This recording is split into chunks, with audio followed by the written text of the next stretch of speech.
Good morning, happy Saturday to you. Well, you could say our green segment this month, it kind of stinks. That's because we're talking about stinky stuff around our homes and how it impacts our environment, specifically our lakes and water quality. We've got water expert Denise Hickey and horticulturist Patrick Dickinson here to talk about some of the ways to keep the stink out of our homes and the impact that it has. Denise, start us off with the 3 Ps and this toilet thing you got going on here. Yes. What's this about? Well, we should never use our toilet as a trash can. All right. And a lot of us do.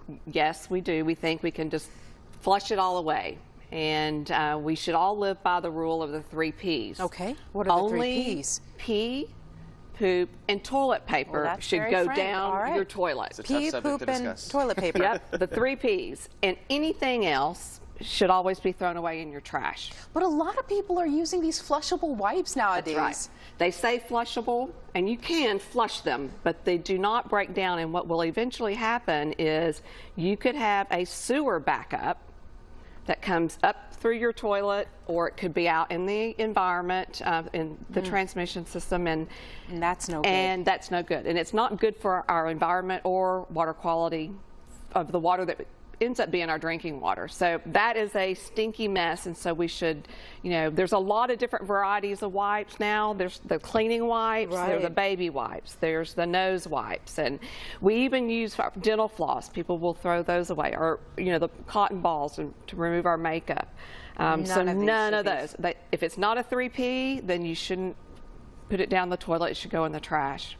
When we're talking about outdoors now. I don't have any 3 Ps for the outdoors. You don't have any 3 Ps. Good thing. We don't want any 3 Ps outdoors, but you're talking about choosing the right fertilizer. Yes, and that's really important. So, you know, within AgriLife, we do offer a soil sample. Wow. Where you can test your soil to find out exactly what fertilizer you need. You know, the best example I can give to people is think of fertilizer as a multivitamin. So if you take a multivitamin, your doctor will tell you your body absorbs up what it needs at that time, and then the rest is gone. Well, fertilizer, in a lot of ways, it can be the same. So whatever the plant does not take up with irrigation and with rainwater can wash off into our storm drains and into our lakes. And then, of course, everybody always sees, you know, we talk about the debris, the stuff that's they see the lawn companies or their neighbor blowing out into the street that ends up in our storm drains. Well, those storm drains are designed to help fill our lakes, our water supply, our drinking water. And then we get into a little bit of the stinky stuff. What's some of the stinky stuff? Is the that pet waste. Okay, so there's a reason we sell these disposable bags.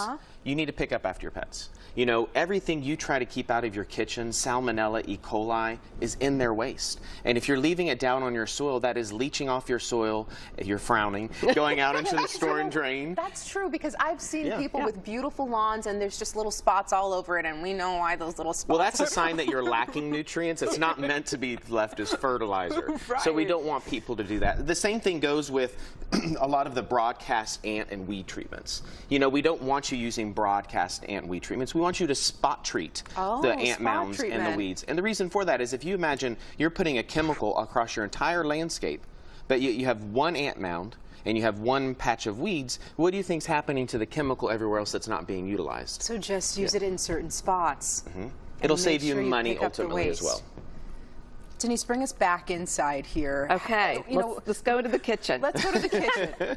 We all cook with butter, oil, olive oil, lard, you know, any kind of fats, oils, and grease. Well, what do you do with it after you've cooked with it? What do you do? You should let it cool. Take an empty can. After it cools, pour the used cooking oils, fats, or grease into a can and collect it until you have a full can. Take the lid off, and then you want to put it in your trash on your trash day. Because what happens, what happens is the fats, oils, and grease will call what's a fat berg. It all solidifies and then clogs up the drain. It gets caught with the wipes and the Q-tips and the things that shouldn't be, and you have another stinky mess in your house. Well, thanks for eliminating those stinky messes, guys. I hope you keep in mind the 3 Ps there. That's right. We're going to have all that information on our website. Thank you so much for joining us this morning. We're going to have another look at your news and traffic.